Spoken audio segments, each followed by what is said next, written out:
Apple की ताइवानी supplier Wistron corporation ने company के वाइस प्रेसिडेंट को नौकरी से निकाल दिया है।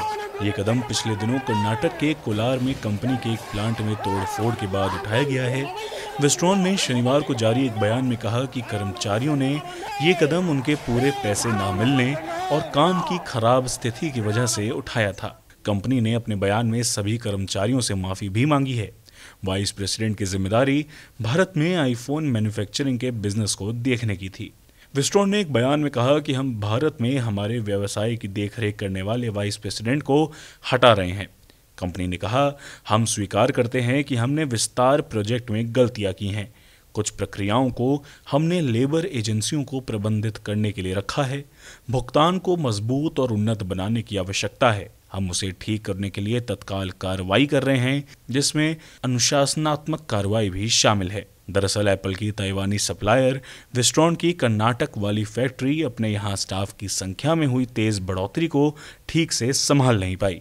पिछले दिनों प्लांट में हुई हिंसा और तोड़फोड़ की घटना की शुरुआती सरकारी जांच में कई नियमों का उल्लंघन होने के बारे में पता चला है।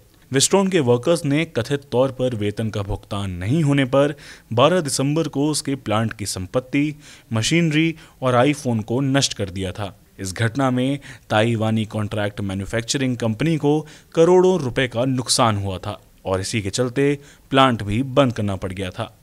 इस साल की शुरुआत में चालू हुए इस प्लांट में आईफोन के एक मॉडल की असेंबलिंग होती है। कर्नाटक के एक फैक्ट्री डिपार्टमेंट के मुताबिक कंपनी ने इस प्लांट के लिए 5000 स्टाफ की इजाज़त ली हुई थी, जबकि 10,500 लोग काम करते थे। 13 दिसंबर को हुई जांच की रिपोर्ट के मुताबिक फैक्ट्री में 10,500 लोग काम करते हैं, लेकिन यहाँ के एचआर डिपार्टमेंट को लेबर लॉ की ठोस जानकारी नहीं है। रिपोर्ट में ये भी कहा गया है कि फैक्ट्री को जिस तरह से चलाया जा रहा था वे नियम और कानूनों के हिसाब से नहीं था। गौरतलब है कि एप्पल भी फैक्ट्री का ऑडिट करा रही है। सरकारी जांच रिपोर्ट के मुताबिक विस्ट्रॉन ने 8 घंटे की शिफ्ट को अक्टूबर में बढ़ाकर 12 घंटे कर दिया था। नए वेतन में ओवरटाइम को शामिल किया गया था, जिसको लेकर कर्मचारियों को भ्रम था, लेकिन कंपनी उसको दूर नहीं कर पाई।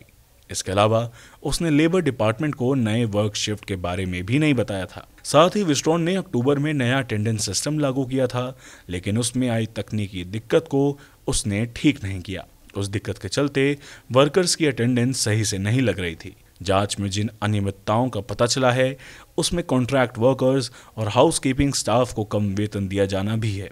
इसके अलावा सरकारी मंजूरी लिए बिना फीमेल स्टाफ से ओवरटाइम कराने का भी मामला सामने आया है। वहीं हम ये सब होने के बाद कंपनी ने कहा है कि हमारी सर्वोच्च प्राथमिकता ये सुनिश्चित करना है कि सभी श्रमिकों को तुरंत मुआवजा दिया जाए और हम इसके लिए कड़ी मेहनत कर रहे हैं।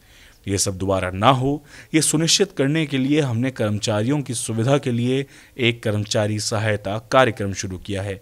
हम सुधारात्मक कार्रवाइयों पर लगन से काम कर रहे हैं। ब्यूरो रिपोर्ट, गो न्यूज़।